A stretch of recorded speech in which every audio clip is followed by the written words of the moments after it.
Hey, what's up, everybody? This is Close Quarter Outfitting. We want to give everybody a 25% discount off of all of our products. We produce some of the highest quality mixed martial arts apparel in the world. Use the code IM25 at checkout for 25% off. We are the original scrapwear company.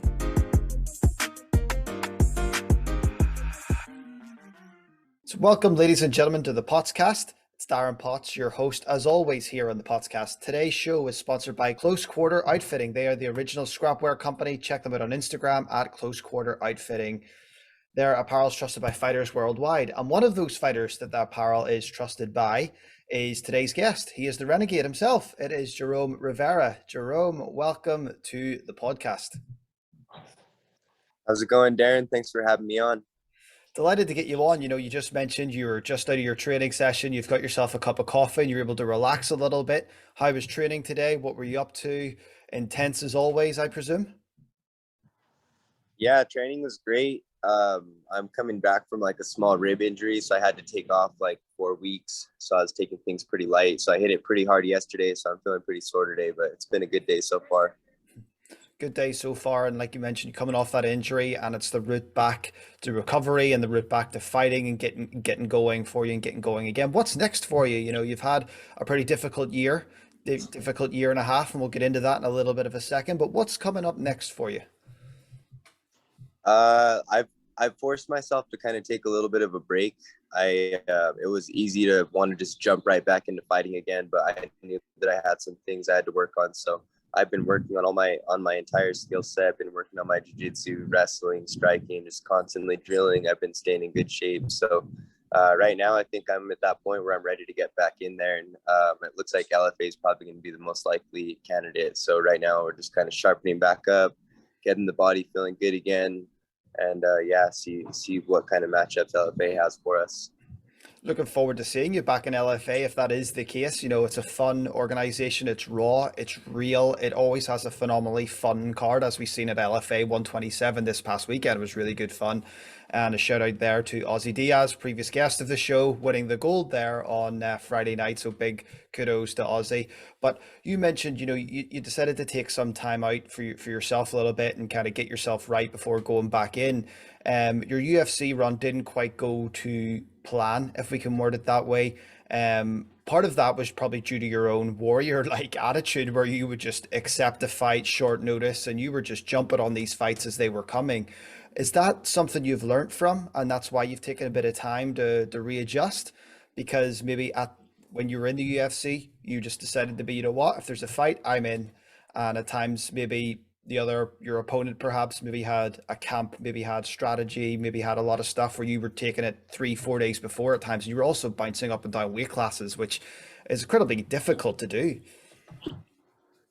Yeah, you worded it well, just like kind of the warrior in me. I was just so excited to be in the UFC, and it's like I'll take on anybody, I'll fight anybody, anytime, anywhere, any weight. And I lived up to that. I fought in 3 different weight classes my first 3 fights. I fought at 135. I took that fight on 7 days notice. I fought at 125 when we fought in Abu Dhabi Fight Island. 4 weeks before I took that fight, I had COVID, so I was coming back from that. I probably shouldn't have even taken that fight. And then 2 weeks later, they offered me the O'Day Osborne fight at 145. So it's kind of just like some hard circumstances, and you know, there's nobody to blame but myself. I was just excited and eager, and I wanted to, you know, I believe in myself very much. And that's why I got to the point where I'm at right now. But also, like when I was younger, my early pro fights, I remember there's a lot of situations where I was wanting to take short notice fights. And my coach, Josh, would always say, don't do it. You know, let's be patient. Let's wait. Or, you know, I try and take off like more than I could chew. I was like 2-0 trying to fight guys that are like 7-0. So I listened to my coach Josh really well back then. And when we got into that UFC run, I think I was really eager, and he was just kind of letting me take control for a minute. And looking back, I made a few mistakes, but it's just learning lessons. I've matured a lot. I've grown a lot. And one of the things too is like I started to realize like my skill set is there. Like now that I've been here in the off season, I'm watching these other flyweights fight. Like the skills are there. I can hang with any of these guys. It's kind of more just like a mental block. I was kind of just going and kind of not fighting like myself for a lot of those fights. It's interesting you mentioned the mental block, because one of the questions I wanted to ask you is, what does it take mentally? What mindset do you need to be a professional MMA fighter? It's not an easy life. There's the dedication to the craft in terms of the different martial arts that you're involved in. Like you say, you take fights at short notice. Sometimes you get a camp, sometimes you don't get a camp. Then you're cutting weight. And then there's the pressure of the media, the pressure that you probably put on yourself. What do you need to succeed mentally in this sport? It's very tough. You need to have a lot of mental fortitude. I was telling one of my teammates last night that every single time you go out there, it's like a different experiment. You could have a different mindset every single time. You might have times where you're really successful with one kind of mindset, or maybe just like your whole routine, your whole regimen that you're leading up with that day. And on those times where you're really successful, you try and replicate that, right? You're like, oh, that felt good for me. So it's kind of like a big, just a challenge every time. There's always different thoughts that creep up in your head. Sometimes you're super positive. Sometimes you're very confident, feeling good. And there's other times where your mind will try and beat you up and eat you up and spit you out and just tell you that maybe you're not ready for it, or who knows what the case is. But it's, you got to be very mentally strong. You got to be very optimistic. One thing that I had this guy that I kind of call like my mental coach, my life coach, and for my last camp, he was telling me, anytime you get those negative thoughts, you get like self-doubt, just extinguish those thoughts right away with positive self-talk. And, just give yourself as much positive self-talk as you can, because in this sport, you got to be very confident and you got to believe in yourself. It's phenomenally put, the way you've put that, having that self-confidence and having that belief in yourself. Because as much as this sport is, about the fighting in the cage, that's really, if I can put it this way, that's what the public see. The public see you walking out into a cage and closing a door. The public do not see 4 days before a fight you getting a phone call, hey, can you cut 20 pounds and come in and fight this person without a camp, without anything. We don't get to see that. We get to sit on our couch and we get to see you with the door locked, and we think, oh, he didn't perform tonight. We didn't see what happened outside of that, behind the scenes, behind the curtain, the COVID 4 weeks before, flying across the world to enter a cage and fight. And I think that's part and parcel of the fight game, which I would say myself as well, and as someone who speaks to fighters, but us as supporters and fans, we don't understand that bit. And that's something that I want to help try and highlight whenever I'm speaking to obviously yourself and other fighters, is what goes on behind the scenes is probably even more so important than the 15 minutes or the 25 minutes in the cage. Yeah, 100%. I like the way you put that. Like having stuff like podcasts and interviews and stuff like this is really cool, because then you kind of get out the behind the scenes story. Everybody, like you said, just sees what happens when you're there in the cage, and they don't realize, one, all the hard work that goes into it. They don't realize what could have been going on before the fight. Yeah, it's a really good time where you can kind of share your story. So yeah, I definitely like what you guys are doing. And in terms of your story as well, I had a little bit of fun looking back at your story and doing a little bit of research into what got you into MMA and into fighting. And I have to ask this question because I'm a fan as well. Dragon Ball Z played a role in you entering fighting. So talk to me about that. Who was your favorite character, and when did you make that conscious decision to really go for MMA as a dream and chase that dream, that career? Yeah, it's so funny. Since I was a kid, I just remember like I was so intrigued by fighting. Like Dragon Ball Z was probably like one of the first fighting shows that I saw, and those guys were just like getting after it. And I was like, dang, that's so cool. And I would see my dad like getting street fights here and there, and I just thought it was like the coolest thing ever. So I'm like, oh, I got to do that someday. And yeah, once I always liked wrestling with my friends. I got into wrestling in school at a young age, and I was always really good in the wrestling room. When it was time to go and compete, I was kind of weak and not very strong, but I was pretty technical. So I enjoyed wrestling a lot. But yeah, once I saw UFC for the first time, I was just like completely hooked since a young kid. I remember the first fight I saw, my dad took me to go watch, who was it? Chuck Liddell and Randy Couture.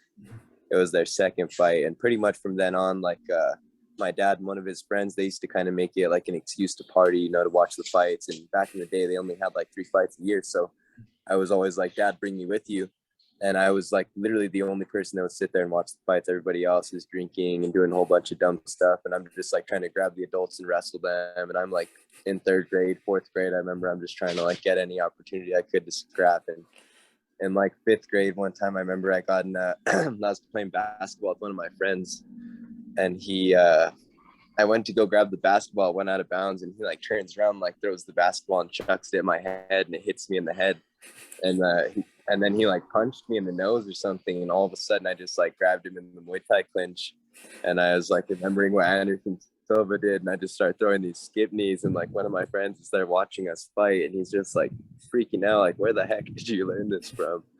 And yeah, I always talked a big game. I always said for a long time I was going to go do jiu-jitsu, but I just never really had the resources. I didn't have the money. I didn't know anybody that was doing it. And when I was 16 years old, I was kind of going down like a dark path. I was partying a lot, doing drugs, drinking, just doing, I can't believe all the stuff I did at 16. I did almost everything under the book. And then, yeah, I got introduced to jiu-jitsu, and it just completely changed my life. I remember my first year of doing jiu-jitsu, I used to still try and do dumb things like party a little bit. Like we would go and party and drink and do drugs. And then like I remember one time I went to a Saturday practice the morning after like a really rough night, and I felt like crap. And I just realized, I'm like, dang, I can't live this kind of lifestyle if I'm going to be what I'd say I'm going to be. And I knew I was going to get to the UFC. And then I just had this self-belief where I knew I would be one of the best fighters in the world. And I was just catching on to things so fast. And yeah, I took it by storm. Once I started, I was just completely obsessed. I don't want to like make you go down a dark path or anything, but did that sort of tough upbringing, that adolescence of you kind of having it rough, so to speak, in that aspect, did that help shape you as the fighter that you are? Because we've talked about that warrior spirit that you have and accepting fights on days' notice. Do you think that sort of that adolescence as such has played into that? I think so. Yeah, I think it made me mentally tough and mentally mature at a young age. I used to see my dad doing stuff like selling drugs and his friends doing drugs in front of me, and I was like a young kid, and it's just like, I was telling one of my professors the other day, your parents are kind of like a learning lesson for you. And I thought my dad was the coolest guy in the world. When he was sober, he was just the most amazing guy in the world. And when he was drinking and doing drugs, though, he would just do all these crazy things, get in fights. I remember I saw him get beat up one time, and it just like broke my heart. But yeah, I think just seeing the things that my parents did kind of taught me a lot. And I think when I was 16 and 15, I was kind of like experimenting with those same things. Like, I thought like, I'll never let myself get addicted to anything, because I saw what it does to my parents and what it does to their friends. And yeah, I had like that self-awareness where I kind of like knew it wasn't good. And yeah, just thankfully I met so many great people in the jiu-jitsu community, in the martial arts community, that kind of also helped guide me and say, you need to get away from these things. You don't need to fall into the things that your family did or your parents did. Nowadays, my dad is sober, about 7 years sober. My mom is 1 year sober. So yeah, I would like to think that maybe I'm kind of giving them some inspiration too, just them seeing what I've done and being able to overcome the things that I saw growing up.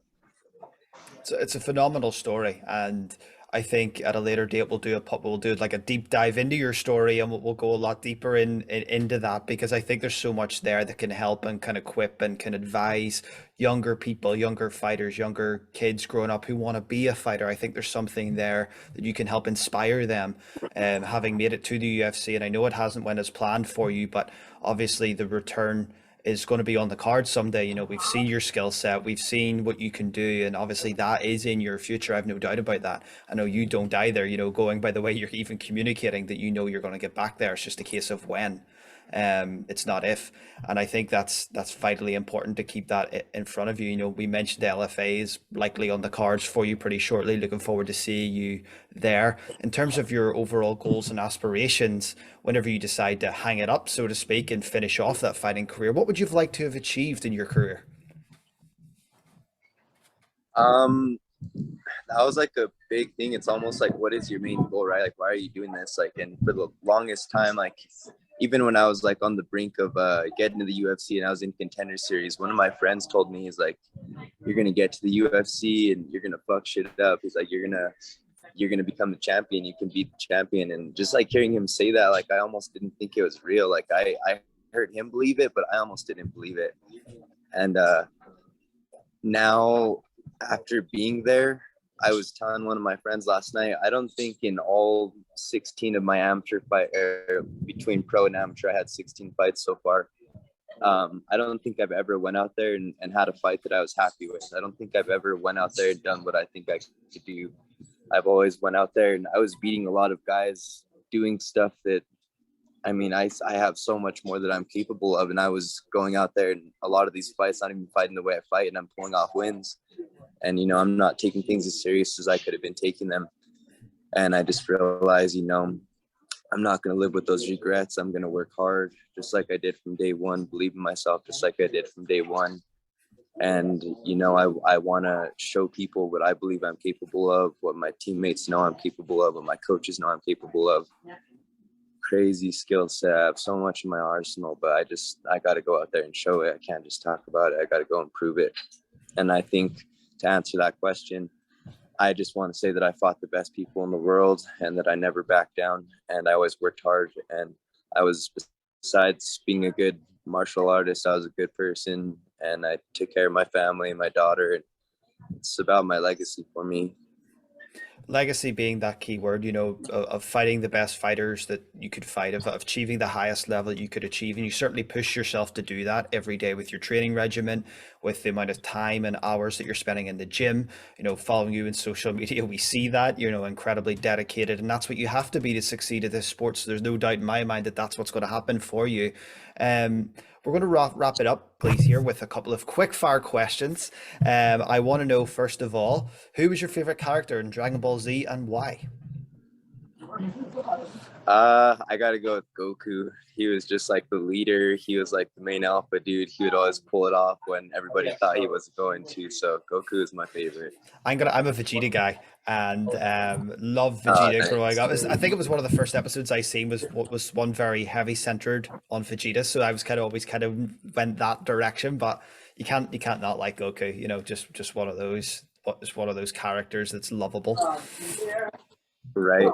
What about your favorite cheat meal? Favorite cheat meal? Green chili chicken Alfredo. Chicken Alfredo is good, but here in New Mexico, we got green and red chili. So put some green chili in that chicken Alfredo. Somebody from the East Coast or someone out there is eating some Alfredo. Order some green chili from New Mexico, put it in there, it will change your life. I'm going to add that to my list whenever I get down there at some point. What about your favorite hobby outside of being at the gym, outside of martial arts? What do you like to do in your spare time? I've been getting really big into mountain biking. I started it doing that like in November 2020, and I've taken a big liking to that. Mountain biking, something fun. I like cooking a lot. Cooking's really fun. I'm pretty big into nutrition, so those are a few things I like to do. Big into the outdoors. I like hiking. If you could fight anybody in the world at any point, any weight class, if weight wasn't an issue, who would it be and why?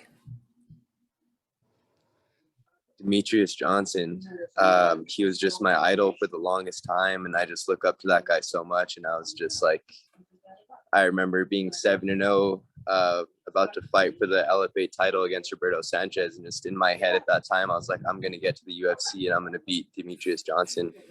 And so I never got the opportunity to do that. So I think that'd be a pretty cool fight. It would be a pretty cool fight. If there's a matchmaking card out there, I think that'll be fun to watch. Like you mentioned, you know, just how good he is, him being your idol, growing up, being inspired by him, and then obviously your own journey as well. It's phenomenal to hear. I do have to ask about the close quarter outfitting. Talk to me a little bit about their gear. Talk to me a little bit about the endorsement. Talk to me a little bit about those guys as a group as well as we sign off. These guys, they're awesome. They, we got in touch before like one of my first UFC fights, and they were curious about sponsoring me. They started sponsoring me. Besides them sponsoring me, we would just get on phone calls like every other week and just kind of chat it up. They're really genuine dudes. I got a good vibe from them. Their apparel is awesome. I was just gonna post a picture yesterday. I was wearing one of their shirts, and I got it like completely soaked during one of my workouts, and then I was gonna try and take a picture of it while it was soaked, and then like 15 minutes later it's already dried up. So they got some really good stuff, really genuine dudes. Now that they're starting to manage fighters, they're just like super hardworking guys. They've been hitting me up constantly, like every single day, like, hey, post something, because they're trying to get me to build my brand a little bit more. So they give me advice on my social media, they give me financial advice. Really good dudes. Blake and Marco, really cool guys. It's great to hear that. This episode is endorsed by Close Quarter Outfitting, so make sure you check out their website, make sure you check them out on Instagram as well. But this episode of the Pottscast, I was Darren Potts, this is Jerome Rivera. He will be back on the show at some point. We are going to do a deep dive into his love affair with MMA and his journey into it, because I feel there's a lot there that can inspire and equip younger people, and it's something I want to be a part of. But for this episode, Jerome, I thank you so much for giving me your time today. It's been an absolute pleasure to sit down and talk with you. Thank you, Darren. It's nice getting back on a show. Appreciate you having me on. Nice talking with you.